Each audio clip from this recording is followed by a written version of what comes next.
everyone. Thanks so much for staying with us. I'm Tristan Begum. And I'm John Gray. New York's election laws on absentee ballots are staying as they are. That's what the state Supreme Court Appellate Division has decided. Now, this overturned a previous court decision that said counting those ballots, absentee ballots, before Election Day is unconstitutional. The case was brought forth by the state's Republican and conservative parties against New York government leaders. Capitol correspondent Jamie DeLine explaining the judge's decision.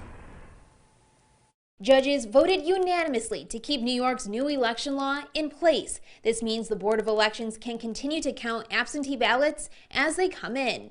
It essentially just speeds up the process and ensures that it's just as accurate, but that we can get those results out to voters sooner. In addition, the court ruled that fear of COVID-19 is a valid excuse to vote absentee. One of the reasons that they gave is that the challengers just brought this case a little bit too late. We are so close to Election Day, and so many of these ballots, absentee ballots, had already been counted, and so many people had already applied for absentee ballots using using COVID as an excuse. Paul Darrow-Hanassian, who represented the minority Senate and Assembly leaders who were sued in this case, says the decision was a procedural one. The decision did not address any of the substantive issues or problems that may be associated with the absentee ballot voting law. The result is this law is in effect for this election and shouldn't have any impact for this election. Rich Amador, one of the plaintiffs in the case, says the legal battle might not be over just yet.